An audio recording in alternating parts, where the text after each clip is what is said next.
Hey, what is going on, guys? Max Settings here, and welcome back to another review. In today's review, we are going to be taking a look at the Kaldas RR1 Electrostatic headphone. Not had an eStat review on the channel in a while, so today we are going to be taking a look at the RR1. Now this is, I guess, another DIY headphone, kind of like the Borealis from 2 reviews ago now. So this is a DIY electrostatic headphone made in India by a guy of the name Aumkar. He's also on YouTube as Mr. Tech Agent, so I will link his channel below. And he reached out and sent me a pair of these for review and to check out. So big thanks to him for sending these out. And just full disclosure, not paid in any way, no affiliates, and not influenced by him in any way. I was just sent these in exchange for my honest opinion, and I will be returning them to him when I am done with them. So once again, big thanks to Aumkar for sending these out for review.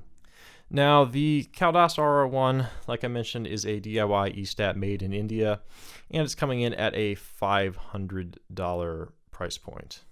Now, I will go on ahead and throw the weight up on the screen because I actually did not measure it before filming this, so we will do that in editing, so I will throw the weight up on the screen.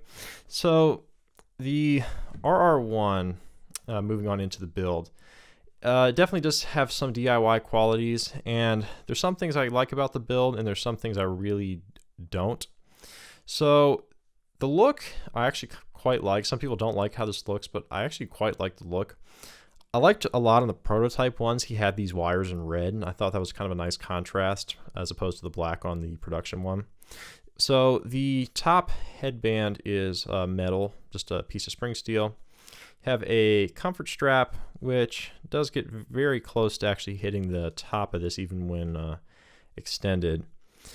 Now there is a height adjust, and there is a very, very minor to what do you call a swivel. And there is pivot, although in the instructions for these, there is a section about how you're not supposed to pivot the cups. You're supposed to put it on your head, get it where you want it, and then take an Allen wrench, tighten this down so you don't constantly swivel the cups, because I guess the way it's designed, it's going to wear out because it's only screwed onto one side of the cup. So that's just something to note. And then also for the height adjust, you also have to do that with an Allen key. So he includes 2 different Allen keys to do that. Brass stators in there, you can see the gold. And then there is the pads, very, very thin pads. They're soft, but they're very, very thin. And a decent size opening for the thing here. And the white stuff in there is a modification that he recommended I tried, so we will talk about that a little bit later. Now, of note, this is a detachable cable eStat, which is quite rare. I know Stax is finally starting to do it on the L700 and L500 Mark II, but the only other one that comes to mind that's detachable is the Mr. Speaker's Voce. So this is the cable he gives you with it. It's using a mini 3-pin for the source connector or the headphone connectors, and then just standard 5-pin Stax connector for the amp side. This cable, not really great, kind of stiff. It's just a 2-strand wire that he just converted into a eStat cable, heat shrink split. Not the greatest cable in the world, but it's not horrendous by any means. I actually think I like it better than some of the Stax cables, and I definitely like it better than the Hi-Fi Man eStat cables. So decent cable, but nice it's detachable. You don't see that a lot on electrostatic headphones. Now, as for the comfort, I can't say I'm much of a fan of the comfort of the RR1. The comfort strap is nice. It's a leather comfort strap, and he does include a longer one if you have problems with this one. But it is super, super clampy. This might be the hardest clamping headphone I've ever worn. I think the only thing that beats it was the Mark I headband on the Rad Zero. I reviewed the Mark II. But the Mark I Rad Zero really, really clamped hard. I think this is about the second hardest clamping thing. Definitely clamps harder than like the Sennheiser 600 series headphones do. So very, very clampy headphone. And the pads are very thin, so very hard clamp, very thin pads equals hot spots on the sides of your heads quite quickly. So I definitely had some discomfort wearing this after about an hour or so. So definitely, not the most comfortable headphone in the world. And my ear also does hit the inside of the driver. So the comfort on this, I definitely could use some improvement. I would reduce the clamp and maybe try a little bit thicker of a pad or something in that department. Now, as for power, it's an electrostatic headphone, so you are going to need a energizer. Now, for my testing, I am using a Mjolnir Audio SRD7 transformer box, feeding it with my Shit Ragnarok V1, because it is a speaker amplifier as well, so that was what I used for testing for this. But it will also work on, standard Stax amps and other Mjolnir and I guess Woo and whatever other E-stat amp makers out there. So just note you will need an energizer for these headphones. Now moving on into the sound of the Kaldas RR1. Now I'm going to chalk this up, I guess, to maybe damage in shipping or something else, but the RR1, at least this particular pair, I'm sure it's not an issue with all pairs, but this one particular pair does have two very big issues with the sound. The first one is quite a large channel imbalance. You'll see it on the graphs that the two sides just really don't match very well, particularly in the bass. It just really has very, very unmatched drivers. In the mid-range, it's actually okay, but in the treble and the bass, very, very noticeable channel imbalances in those particular areas. So definitely would want to tighten the tolerances up on that. Now, the other big problem that at least this particular pair of RR1s has is that when you first plug it in and use it, the right driver is way quieter than the left driver. I'd say it's like 10 dB quieter than the left driver. So when you start listening to them, it's way channel imbalanced to the left. Now, I guess if you have a Stax amp with the split volume knob, I guess it's not as big a deal because you can adjust the left-right balance for a bit. And then I'd say these charge, and after I'd say about 15 minutes, you'll slowly start hearing it just working its way back to center. But they require charging, which is very, very odd. I've never had that with any other electrostatic headphone that I've used. Stax, HiFiMan, Koss, Mr. Speakers. Never had that issue with any other electrostatic headphone. So I'm not sure why it's starting off channel imbalanced and then working itself back. So that is quite annoying that every time you plug them in, you have to wait about 15 minutes for them to balance themselves. And then once they balance themselves, the drivers aren't matched anyway. So that is a bit of a problem. But for this, I'm going to go ahead and ignore that and then just talk about the rest of the sound quality here. And then one more thing to note, I did test them with the port mod, which I guess is just blocking the port on the inside with some like poster board putty. And I'm not sure if you're supposed to do it on the back either, but it's quite a large port. The ones inside the cups are also about that large, but I just did it inside the cups. So we will talk about port modded and in stock form. So starting off with the FR, and we are going to be going off of the better driver, the one that is less rolled off in the bass. So stock, they roll off quite hard after about 80 hertz. It pretty much just drops off to nothing after about 80 hertz. So kind of like how the J2 was.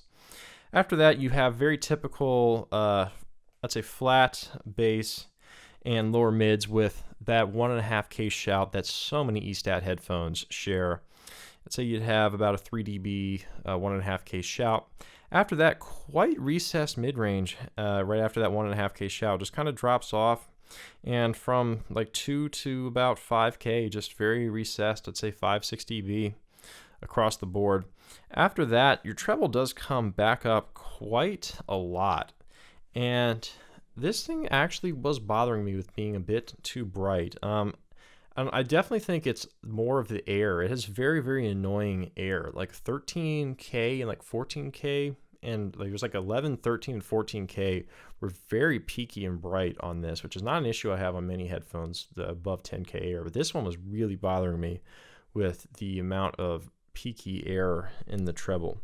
And you also have, I think, about 8.5K in sine sweep. There's also a little bit of a treble peak that bothered me. But your treble region overall is elevated a couple dB.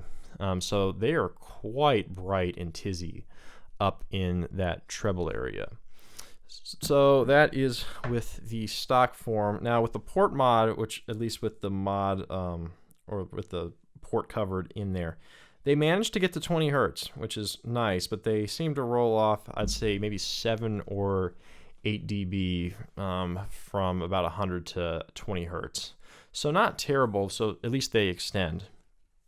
Now, one thing I will note for those of you that try this, I think some people might actually think they sound more bassy, not port modded initially, because without the port mod, they actually have a little bit of a hump, just like that, like kind of resonance peak that you get sometimes where you break a seal on like a planar or something, you get like a resonance peak, and you do hear that. So just wanted to point that out. But port modded, they definitely extend a lot better than without. So I would recommend the port mod on them. So now moving on into other things. Now detail wise, they have decent detail for $500. That classic E-stat speed and detail. Soundstage is decently wide soundstage. Hard to really judge imaging on it because it's channel imbalanced, so it's really hard to tell how precise it was. But typically E-stats image quite well, so I'm going to assume it's fairly decent imaging. Now, the areas where this thing really suffers is timbre and dynamics. So starting off with timbre. So most E-stats, I've talked about this in the past, have that ethereal timbre where stuff sounds very unnatural. This thing is, I'd say, one of the most unnatural sounding headphones I've heard, sadly. Strings, pianos, singers just don't sound right. It sounds very plasticky. Very ethereal and just really wrong sounding. I really don't like the timbre on the RR1. Just sounds super off, very unnatural, which is quite disappointing. Now, I've said that before with a lot of the Stax headphones, but this, I think, more so than those or the Koss ESP 95X, I think is better sounding than this as far as tonally and timbre. So yeah, definitely would want to work on the tonality, bring up the mid-range, pull down the treble a bit, and I think that would help a lot. Now, as for dynamics, so they definitely have the speed, that E-stat speed, and they have decent microdynamics, and good with switching between like little small sounds. But as far as slam and dynamic range, these definitely suffer. They don't slam at all. Very limp bass, even with the port mod. So don't expect good slamming bass with these. And then overall dynamic range is quite poor. I ran, the Mountains, Hans Zimmer's Mountains from Interstellar, very classic test track for dynamic range. And these things just can't do it. They just can't take that massive crescendo. And I've noticed a lot of times with songs that, get very loud, have very high dynamic range, that they just can't do it. They just cannot portray that much dynamic range in very complicated music and test tracks. And they just basically just fall apart, which is quite disappointing in my opinion. But they do a few things okay, but there is a lot of problems with the sound on the RR1. So as for comparisons, I think the closest one I think most people are going to make is going to be the Koss ESP 95X from Massdrop. Technically, I would argue that that's not really a competitor because the Koss gives you the amp for $500, where this is going to be at least $300-400 more in amp cost on top of the $500 price point of the headphone. I think their real true competitor is going to be like the Stax L300, and honestly, I think I would actually take these over the L300, as I really dislike the L300. But personally, I think I'm still going to go with the costs over these, unfortunately. Now, I think these are actually better built overall despite their comfort issues, but these definitely feel very solid and heavy in the hand, unlike the cost, which is very flimsy and plasticky. But I think the cost overall is a little less ethereal sounding with a bit better FR. So are they worth $500? I mean, I'm personally going to take a 600 or a Sandara, something like that over them. But once again, I guess if you want to get somewhat an idea of what a lower end E-Stat can pull off, you want to get a feel for the ethereal sound, you could check these out. They're fairly cheap. If you have an E-Stat amp, give them a shot. Hopefully your pair is not channel imbalanced like mine is, and doesn't have that imbalanced and rebalance issues. But I'm gonna give them the benefit of the doubt and maybe chalk up some of my problems with the sound to maybe this pair having some issues. But in its current state, the RR1 is not going to be getting my recommendation based off of how this particular pair sounds, unfortunately. But anyway, guys, I hope you enjoyed my review of the Kaldas RR1. Once again, thanks to Aumkar for sending these out. Keep up the work and keep making headphones. I really like seeing all these new DIY E-Stat makers coming out in the market. So yeah, keep up the work, keep making headphones, and hopefully over time you can improve these even more to get them to where I think they really should be. But anyways, links of where to buy this in the description below, as well as my Twitter, my ears graph, and all other relevant information. But anyway, guys, look forward to seeing you in the next one. Bye.